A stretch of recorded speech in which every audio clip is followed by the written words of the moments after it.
Good morning students. आज हम पढ़ेंगे हिस्ट्री का lesson number 6 trade towns and craft. In this chapter we will read about the activity relating to the internal and overseas trade carried out during the medieval period.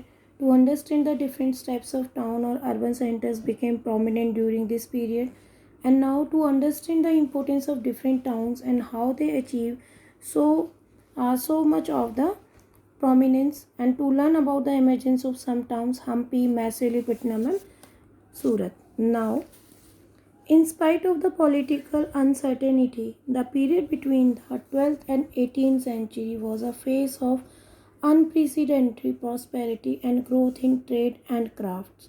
देखिए, जब जो period था 12 और 18 century का जो period था, it was a face of unprecedented prosperity. यानी कि अनप्रेसिडेंट प्रॉस्पेरिटी का मतलब होता है कि बहुत ज़्यादा समृद्धि, and growth in trades and craft, यानी कि बहुत ज़्यादा ग्रोथ हुई ट्रेड और क्राफ्ट्स में। Beside the growth of the town in various parts of the country was another notable features.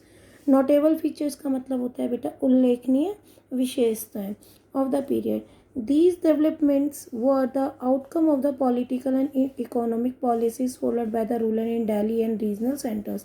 यानी कि जो यहाँ पे नोटेबल जो फीचर्स यानी कि जो इम्प्रूवमेंट्स वगैरह हुई थी, that were the development and outcomes of the political and economic policies and जो ruler by the Delhi regional centers। These towns grew into trading and industrial centers, which is turn led to the general prosperity. Now, during the long rule of the Mughal, urbanization in India receive a further impetus। impetus का मतलब है प्रेरणा, यानी कि जो ये सब कुछ developments हुई थी उससे जो मुगल अर्बनाइजेशन जो इंडिया का था उसको बहुत ज़्यादा प्रेरणा मिली। The political and economic policies followed by the Turkish and Mughal rule, as we know कि जो पॉलिटिकल और इकोनॉमिक जो पॉलिसीज थी they were the followed by the Turkish and Mughal rulers along with the demand for the Indian goods abroad such as textile led to an enormous expansion of textile manufacturing। Rulers like Akbar, Jahangir and Shahjahan supported trading activity and remove obstacle to the movements of the goods and peoples। यानी कि जो manufacturing वगैरह हुई थी बहुत ज़्यादा मतलब huge demand पे हुई थी, और जो रूलर्स थे अकबर, जहांगीर और शाहजहाँ, उन्होंने जो ट्रेडिंग एक्टिविटीज़ थी उनको बहुत ज़्यादा सपोर्ट किया। और जो उसके बीच में जो ट्रेडिंग एक्टिविटीज़ के बीच में जो भी ऑब्स्टेकल्स आ रहे थे, जो भी प्रॉब्लम्स आ रही थी, और मूवमेंट गुड्स को यानी कि जो भी सामान वो यहाँ से वहाँ हम भेजते थे, ट्रेडिंग करते थे, उन सब ऑब्स्टेकल्स को बीच में से हटा दिया। Now burgeoning foreign trade led to the development of markets, यानी कि फ्लोरिश यानी कि रैपिड डेवलपमेंट हुई, रैपिड ग्रोथ हुई। हसल्स फ्री ट्रेड यानी कि कोई भी उसमें कोई भी दिक्कत नहीं थी, and commerce and the growth of the city population. The production of handicraft increase in other order to keep up with their demands abroad, यानी कि जो हैंडीक्राफ्ट्स की जो डिमांड थी वो अब्रॉड में क्या हुई, इंक्रीज हुई। Now Moroccan traveller, as we have already studied in the dynasty chapter, Ibn Battuta जो था वो मोरक्कन ट्रैवलर था, and who visited India during the सल्तनत period, describe the flourishing market of the big cities in the Gangetic plains, Malwa, Gujarat and southern India. The establishment of the sound currency system during the Sultanate period thus provide a fillip to the urban economy. Other इसके साथ साथ बेटा other foreign travellers थे, Niccolo di Conti, Athanasius Nikitin, Abdul Razzaq, Domingo Pace and Garcia da Orta have also left vivid description of the urban development during this period।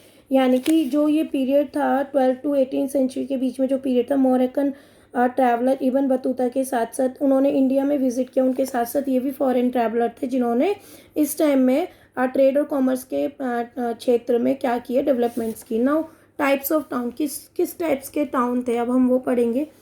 Quite a few towns developed as trading towns, while others were founded by the rulers and administrators, and some came into the existence due to the geographical factors such as location and the climate, while still others had important religious building।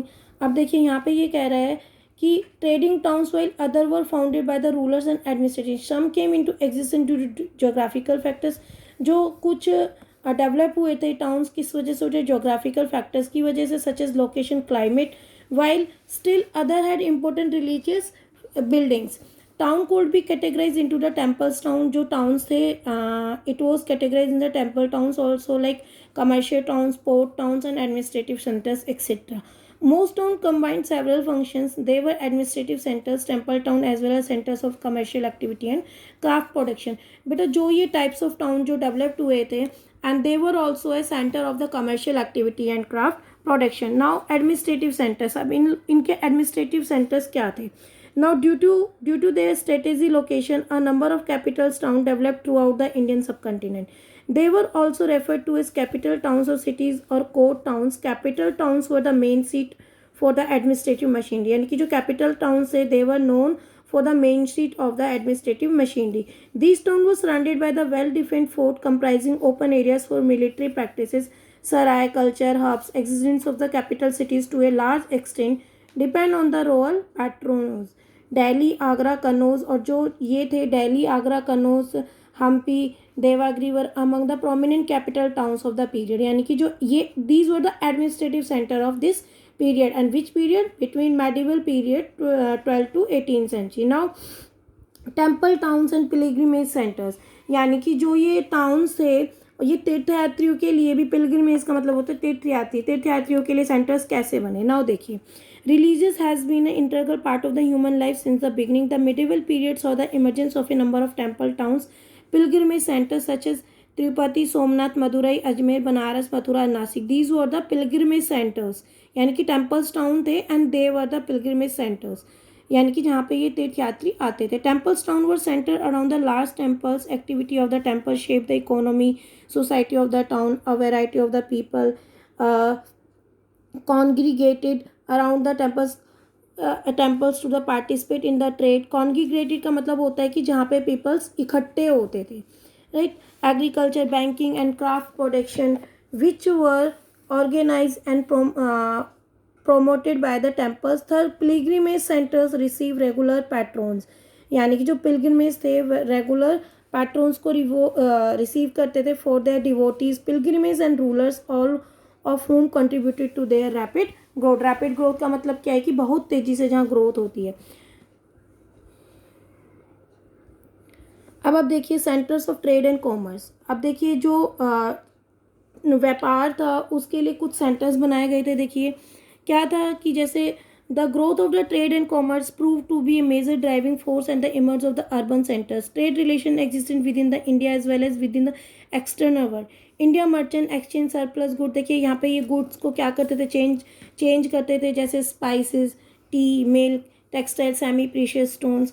और यहाँ पे जो छोटी छोटी markets होती थी उनको हाट बोला जाता था, और जो बड़ी बड़ी मार्केट होती थी उन्हें मंडी बोला जाता था. एग्जिस्टेड जो ये मंडीज होती थी, जो लार्ज मार्केट्स होती थी, they were existed in the town and the large villages also. Certain town like Banaras, Kanchipuram, Pulicat became the important textile craft centres. अब यहाँ पे क्या है कि बेटा ट्रेड और कॉमर्स है, तो यहाँ पे एक दूसरी देशों के साथ सामान मतलब आयात इम्पोर्ट एक्सपोर्ट किया जाता था, प्रोडक्ट सेल भी किया जाता था, तो प्रोडक्ट खरीदा भी जा सकता था, right. At time merchant and trader travel one town to another town to buy local articles and sell product. मैंने जैसे आपको बताया बाय और सेल भी होती थी. Like traders travel long distance with their goods in big group called caravans, right. Now as a result of the discovery of trade routes a number of trading settlement such as Surat, Masulipatnam, they were the trade route. Surat, Masulipatnam, Patna and Dhaka, Agra and Lahore became important. These were located at the intersection of import trade routes. यानी कि जो ये मसूलीपट्टनम, सूरत, ढाका, आगरा थे, इनको trade route के नाम से भी जाना जाता था. नाउ पोर्ट टाउन्स क्या थे, देखिए long coastline of the country and is extensive trade with the outside world encouraged the rise of many port towns like Cambay, Sopara, Bhairo, Surat and Goa were located on the western coast. While आपसे पूछा जा सकता है where they were located, and they were located in the western coast. While Tamralipati and Masulipatam were the important posts. यानी कि what were the most important ports of the eastern coast? Tamralipati and the Masulipatam were the important ports of the eastern coast. These ports facilitated India's trade with Africa. और जो ये ports है वो क्या करते थे, जो इंडिया के जो ट्रेड को फैसिलेट करते थे with Africa, west Asia, Europe and south east Asia also. Now founded towns. Occasionally, new capital cities were founded if the existing ones became overcrowded. यानी कि इसमें क्या कह रहा है, occasionally new capital cities were founded if the existing ones became overcrowded हो जाता था. इन द 16th century, सल्तनत Mohammad Quli Qutub Shah founded by the city of Hyderabad and Golconda had become too congested. Akbar founded the Fatehpur Sikri to mark his victory after conquering of Gujarat. As an expression of Mughal authority and sovereignty, the city of Shahjahanabad was founded. यानी कि Mughal authority के बाद, sovereign city के बाद कौन सी city found हुई बेटा? Shahjahanabad. It comprise the Jama Masjid, Red Fort, wide roads, bazaars as well as administrative centers of the Mughal dynasty. Now you can see in the picture over here also. Now thank you for all.